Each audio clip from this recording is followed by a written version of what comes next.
going on, ladies and gentlemen? My name is Kevin Jackwitz. This is the Kaged review, and this is going to be a review for Spider-Man Far From Home.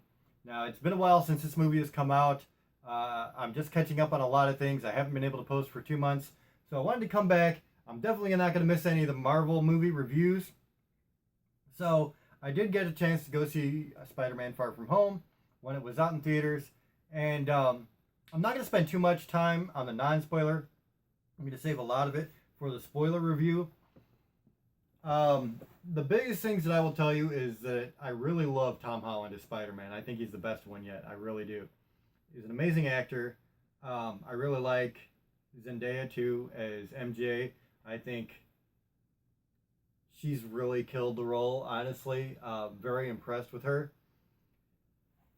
You knew that Mysterio here was going to be a conflicting character because it kind of shows him in the trailers as being kind of a good guy, and in the comics, we know he's not so good. So we were kind of, like, what's going on with that? And I'll save everything for the spoiler reviews. Jake Gyllenhaal is an amazing actor.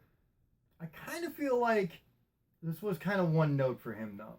Like, if I'm being honest, I think the villain here was not necessarily fleshed out the way he could have been. And there were definitely some surprises in this movie that I really liked and kind of made sense in a way. And obviously, again, I can't really talk about anything until I get to the spoiler review, because if I say one thing, it gives it all away, to be very honest. So I love Tom Holland, love Zendaya. Jake Gyllenhaal, I think he did as good as he possibly could with what he had to work with. And everybody else was fine. There was a lot of roles in there that I think could have been interchangeable with a lot of people. The only exceptions to that were probably Aunt May, maybe, and even her role wasn't really that big. But Nick Fury, he had a bigger role in this. And of course, Samuel L. Jackson, he always kills it as Nick Fury. So, overall, it was a very good movie, very entertaining. A lot of good humor, a lot of good action. Really has a twist that caught me off guard. And I really like when a movie can do that.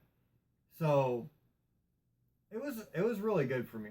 I really liked it. I'm trying to compare it to the other Spider-Man movies, and I don't know. I think I liked Homecoming more because they really, like, the Vulture was kind of a little bit more fleshed out, honestly, and Michael Keaton just killed it. So I feel like this is just a step behind Homecoming. Certainly not far behind. It really had some very, very cool stuff to it. So I think if I had to grade this, it would be a 7 out of 10. And I think that's because it was missing just some of the key elements that they had in Homecoming, which is, like I said, fleshing out the Vulture and tying everybody together in a way that really made sense. Here, it's kind of a generic villain in a way. And like what they start, the storyline that they start with, you kind of automatically know isn't going to be the storyline they finish with. So you expected something to happen. And thankfully, they did kind of knock that out of the park.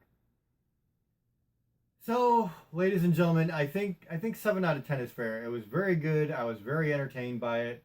It wasn't like an amazing movie, but it was great. It really was. I had a lot of fun with it. So that's where I'm at. And like I said, I'm going to cut this one short because there's really not a lot I can talk about until I get to the spoiler review. And so I'm going to record that one next, and it'll be out either tomorrow or the next day. So ladies and gentlemen, expect that spoiler review with a much bigger conversation about Spider-Man Far From Home. And we'll really flesh out some of these problems that I'm talking about. So there you go. Ladies and gentlemen, let me know what you guys think in the comments below. If you enjoyed this, hit the like button, subscribe, and share. My name is Kevin Jackwitz. Kaged Nation, out.